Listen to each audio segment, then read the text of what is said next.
I'm so happy with the overall vibe of this entire thing. Kiri is desperately attempting to befriend the chickens, but it honestly is not going super well. Oh dear.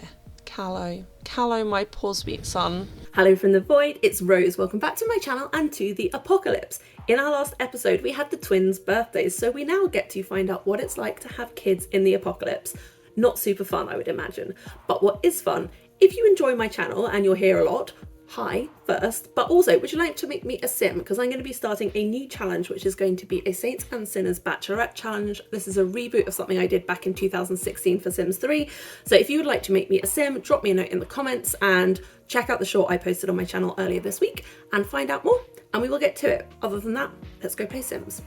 Starting off with a little look at the rules, we need Kiri to max the child motor skill and befriend an animal whilst she is a child. The rest of her generational stuff we can have a look at when she becomes a teenager and further down the line, but this is relevant because I have had to make a few little updates to the lot ahead of this episode. So first things first, I've set up a sort of little outdoor area with a grungy dollhouse for them to play with to give them a little bit of space out of the house. We've got some monkey bars where they'll be training their motor skills so that they can run away from things fast, because that's the kind of mum Eden is. We have gone for a bunk bed and then we've reused the old bed that used to be Eden's. Not super comfy, but will do. We'll sort that out in a second, and I actually forgot to move this table back, so bear with. Let's just move the bunnies over and yep, pop this over there. Cute. They can't even use the knitting basket, I realise, but I don't know, it just feels more like on vibe than any of the other kids decor. So there we go. Most importantly, we now have sort of a toilet. I went ahead and downloaded Ravasheen's Filthy Fabulous kit. A few of you suggested that, I think, both Jill and Rowena, thank you so much. I've held off for a while because I kind of wanted to like make my objects, but given the kids literally aren't allowed outside of the fence boundary, they can't get to the pee bush, and no matter how bad of a parent Eden is, I can't see that she would let her child-aged children repeatedly pee themselves when she could more easily get them a bucket. So we have a bucket. I think it can catch fire, so we're going to need to empty it pretty much all of the time. Yeah, it's going to be tough, kid. It's going to be tough. Anyway, we have got the kids started on their chores. I'm actually pleasantly surprised how much the kids can do around the farm. They can take care of the chickens, they can milk the cow, they can do pretty much all of the cleaning. They can water the garden, but they can't do other gardening stuff. So that works out anyway, because we do need Eden to max gardening still, but they are going to be dividing most of the farm chores as well as clearing up the messes they made when they were toddlers. For the time being, I'm having Callow, who aged up with the adventurous trait, kind of cover for Kiri on the slightly grubbier chores because she is squeamish. It's one of the required traits for Gen 2, so she is not going to be loving life when it comes to touching poos, doing the sort of grubby farm work, and for a time I think Callow will be able to cover for her, but ultimately Eden is definitely going to want them to split the work, and she'll try and knock Kiri's squeamishness out of them along with any other, you know, non-hard-headed survival traits they may get. To which note, they are currently aggressively monkey barring so that we can try and drive their motor skill up, which is actually proving surprisingly hard. Kiri keeps running off to talk to plants, and I've sent Callow to clean the cow shed, but they will only like play on the monkey bars for a really short time and then they go do something else. Apparently the kids can't do the laundry, that sucks. If anyone knows of other ways to build motor skill that don't involve having a swimming pool, which is obviously not practical in the apocalypse, drop it in the comments and let me know. I know typing is another one, but I can't see that they would have a computer. Eden has made some franks and beans. I'm probably going to regret having her make that because they're going to be farting for the next like 3 days, but too late now, I guess I'll just have to live with it. I think we are pretty much ready for bed. The twins are aged up. They've had a productive first few hours. Seriously, Callow? I mean, I thought it was weird that you just carried the trash inside to have with you whilst you ate your dinner, but could you put it in the bin, please? Eden, you can go to sleep in your bed. I think she's so unused to actually being able to sleep without being woken up by screaming that she's automatically napping in all sorts of weird places instead of just sleeping in a normal place. But the twins now are also going to bed. I've given Kiri the top bunk because, I don't know, she just gives me top bunk energy. And also I feel like Callow is a bit braver, so he'll take the bottom bunk, so he can use his aggressive wind to fight off invaders that might be after his sister, I suppose. Nice. But first, he's reading under the covers, I guess. He's definitely more imaginative than his sister. She's very content. Yep, see, level 3 creativity. She's quite content talking to the animals, talking to the plant. She's quite connected to the ground and the earth, kind of like her mum. Oh, Harvest Fest. Whereas Callow's a little bit more of a dreamer, I would say. Right, can we appease this gnome? It looks like a child. We will give it a toy. I think that's the right one. I never let myself Google because that just feels wrong. I really hope this goes well. Come on. Ah. Delightful. Done. We've completed Harvest Fest. Callow, do you want to empty that really rancid toilet out? It's super disgusting. I knew it would be. It's genuinely the point of the Filthy Fabulous kit, but it is still horrible, and he has a really long walk with that bag of human excrement to the outdoor bin, but 'tis what it 'tis.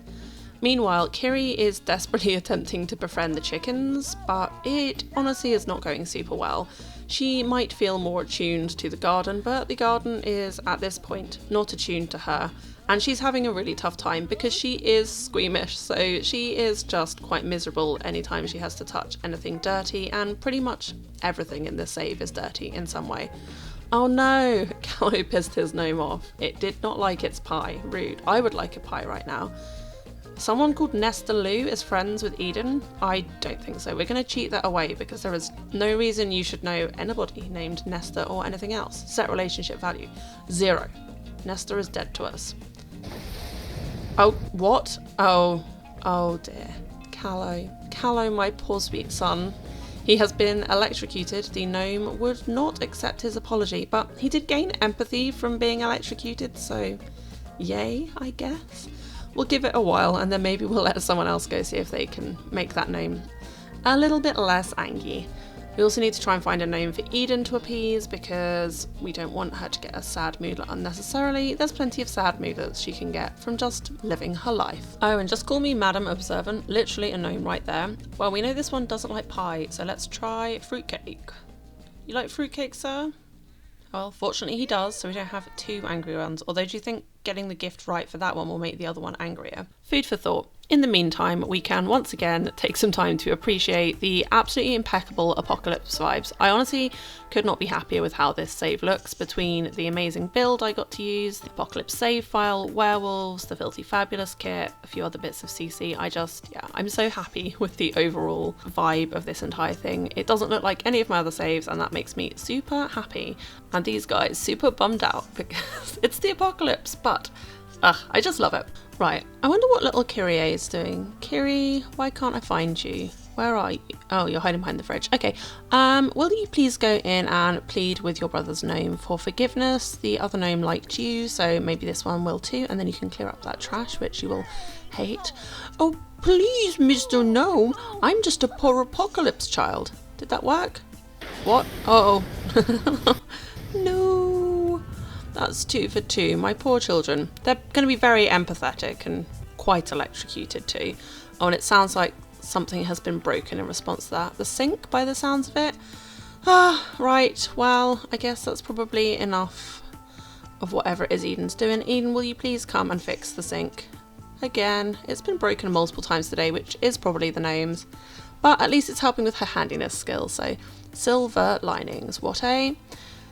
I feel like this little scene is a pretty good summary of what the save is like most of the time that I don't trim out, where pretty much just people are grinding. We have got the kids are either doing farm chores, grinding their motor skill. Eden is working on herbalism a little bit because I haven't completely forgotten what it is that we are trying to accomplish with her. Callow, I would like you to use the monkey bars again. Kyrie is cleaning good old butters, and then once she is done with that, they will swap over. Sink is broken again. Eden, fix the sink. Callow, milk the cow. Kyrie, get on the monkey bars. It's just a fairly functional, if completely not talking about what actually is going on, household of little people doing their things. And speaking of not completely losing sight of our goals, I spent about 10 minutes organising my conserves. I know, insanity, but I couldn't remember which ones I hadn't made. I'm missing about 4. I'm missing tomato sauce, blackberry jam, cowberry jam, A few different things actually, more than I thought. I think I must have made a bunch of duplicates. Anyway, I now have my shelves arranged in such a way as I can see where the gaps are, and then we will focus on getting a few of them done, and when we go to the Finchwick Fair next we can buy any ingredients we might be missing. But for now, please will you make me a raspberry jam whilst your children clean up what is going on. I'm going to ask her to plead for forgiveness again. I mean, what's the worst that can happen? It didn't seem to do them any harm, and gaining empathy is no bad thing, especially for Kiri with the story I have in mind for her. And I think Callow likes fitness. Cool, that's fine. I think that's actually a pretty good place to end the episode. Everything's just going smoothly, was not even out my mouth. Kiri has oh my god, she's on the toilet. No! This is not funny. This is what happened at the end of my last episode too. Kiri's on fire. One of my characters is on fire.